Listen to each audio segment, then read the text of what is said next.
dando apariencias de aprobación papal a su guerra.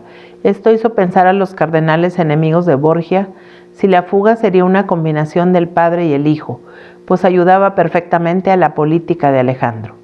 En el mismo Velletri sufrió Carlos otra molestia.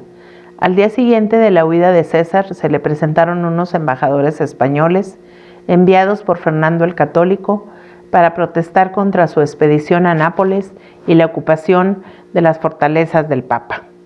Al fin llegaba para Alejandro el apoyo de su amigo, el rey español, aunque solo fuese en forma de protesta diplomática. Siguió adelante el joven conquistador, menospreciando dicha reclamación en busca de una victoria que no podía ser más fácil.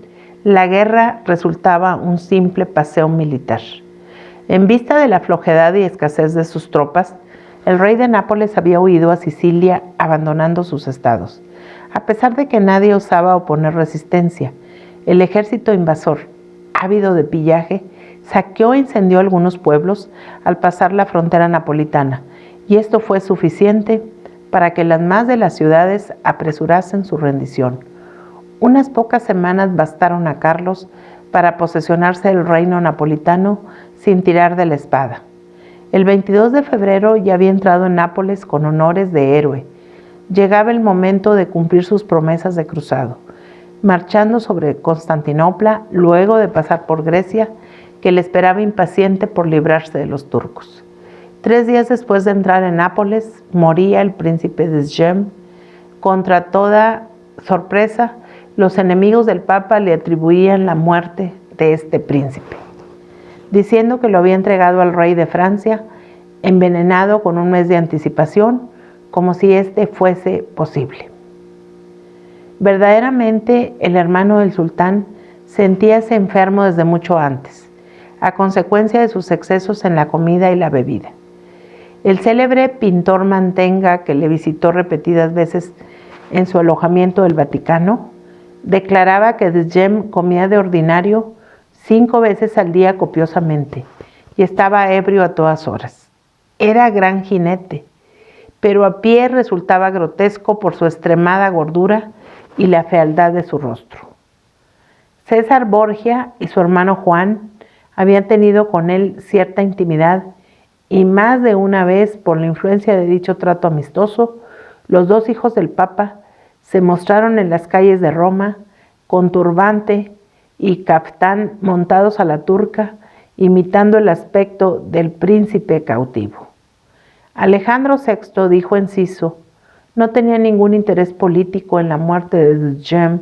Mientras viviese, seguiría cobrando del sultán la pensión de 40.000 ducados.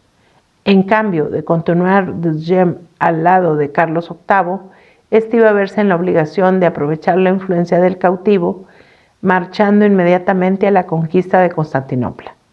Era al rey de Francia, que nunca pensó seriamente en dicha conquista, a quien convenía la muerte del príncipe turco. Y si existió envenenamiento, a él debía atribuirse. Pero en realidad, Desjem murió de sus excesos, que aún fueron mayores al abandonar el Vaticano y seguir a un ejército en el que todos iban ebrios o acuciados por la lujuria. La vida de Carlos VIII en Nápoles resultaba un final digno de la guerra de la fornicación. Allí se desarrollaron las fiestas más suntuosas y las mayores aventuras libertinas.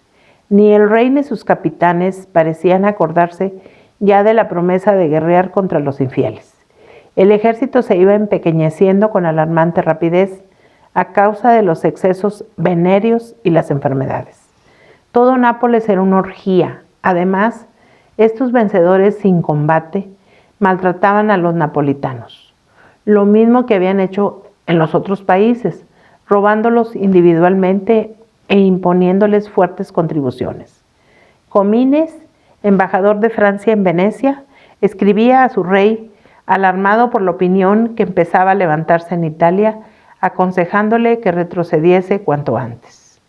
Fernando el Católico creaba desde España una liga contra Carlos VIII, entrando en ella el Papa, el emperador de Austria, Venecia y hasta el mismo Ludovico el Moro, que había abierto a los franceses las puertas de Italia y estaba arrepentido en vista de sus excesos Dicha liga fue proclamada el 12 de abril de 1495 y Carlos tuvo que replegarse inmediatamente hacia la frontera francesa para que no le cercasen los aliados dentro del reino de Nápoles.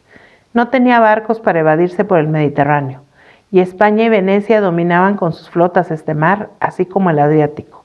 Debía volver a salir por los Alpes, lo mismo que había entrado, y para ello necesitaba atravesar otra vez las tierras pontificias. Dejando una parte de su ejército en Nápoles, mandado por el duque de Montpensier, tomaba el camino de Roma, anunciando su regreso al Papa con las palabras más amables. Pero Alejandro, zorro viejo, no iba a caer en las trampas puestas por este mancebo alegre. Tal vez quería apoderarse de César Borgia, llevándolo a su lado como escudo protector para atravesar la Italia sublevada, entrando en Francia. Además, le placería mucho vengarse de un cardenal más joven que él, que lo había puesto en ridículo con su fuga de Velletri. Para que el Papa lo esperase en Roma, le ofreció un regalo inmediato de 100,000 ducados y un tributo anual de 50,000 a cambio de la investidura de Nápoles. Como aún tenía parte de sus tropas en dicho reino, consideraba indiscutible su conquista, no pudiendo imaginar que Fernando el Católico enviase un ejército desde España para quitárselo. Ni las ofertas del rey, ni las amenazas de los embajadores franceses conmovieron al Papa, e imitando la táctica de César, huyó de Roma con 20 cardenales, refugiándose en Orvieto. Carlos apenas se detuvo en Roma para ir también a Orvieto.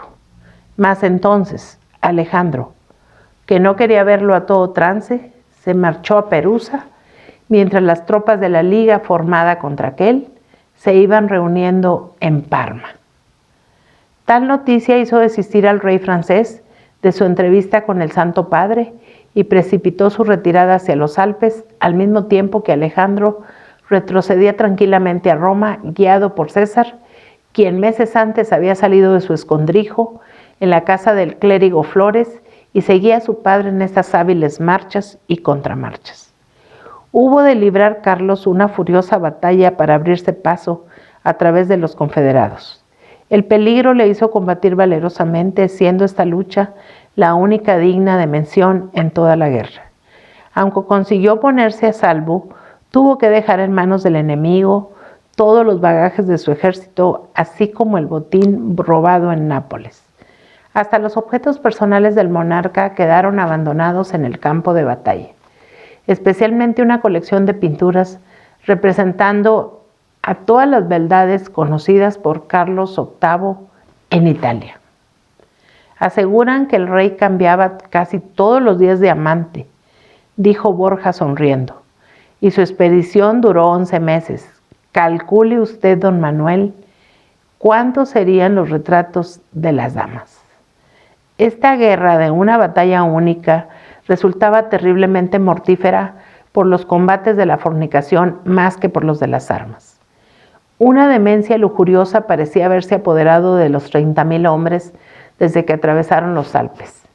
Cierto cronista napolitano que dio alojamiento a 2 señores franceses relataba cómo cada uno de ellos tenía ordinariamente 7 hermosas jóvenes o mujeres casadas a su servicio, las cuales se renovaban disputándose sus caricias. Además, dicha guerra, siguió Borja, hizo conocer una de las grandes calamidades que todavía afligen a los humanos. El espectro lívido de la sífilis tomó cuerpo repentinamente, aterrando a todos con la visión explosiva de su fealdad. Es probable que existiese antes, pero en una forma distinta, confundiéndose con la lepra.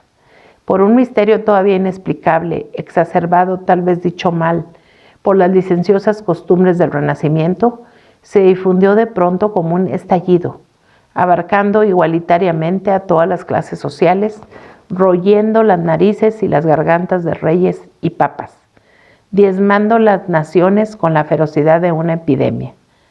Los medios curativos de entonces, con su ineficacia, facilitaron estos progresos del mal. Nunca perecieron tantos personajes a un mismo tiempo como en aquella época, dijo Enciso. Y como los enfermos morían cubiertos de abscesos, desfigurados por hediondas gangrenas, atribuía el vulgo tales defunciones a envenenamientos preparados por la venganza o la codicia. Todos consideraban dichas lacras un exceso de ponzoña que se escapaba a través de la piel. Muchas muertes originadas por el legendario veneno de los Borgias eran verdaderamente obra de la sífilis, atribuyéndose al mencionado tóxico el aspecto horrible que presentaban los atacados de dicha enfermedad. Y como ésta se cebaba con preferencia en los ricos y poderosos, el vulgo encontraba fáciles razones para suponerlos envenenados. Lo raro fue, dijo Borja, que al mismo tiempo que la epidemia sexual se difundía por Europa, los descubridores españoles la encontrasen en América, dándole el nombre de mal de bubas.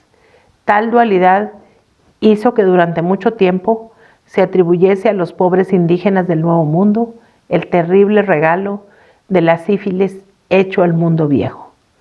Puso término Enciso al asunto con expresión escéptica. En este suceso nadie está de acuerdo y no existe una sola verdad. Cada cual sostiene la suya. Durante varios siglos la terrible dolencia propagada por la expedición de Carlos VIII ha tenido un origen denigrante para el vecino, según se hablase de ella a un lado o a otro de los Alpes. Los italianos la llaman aún mal francés o mal gálico, y los franceses la conocieron con el nombre de mal napolitano.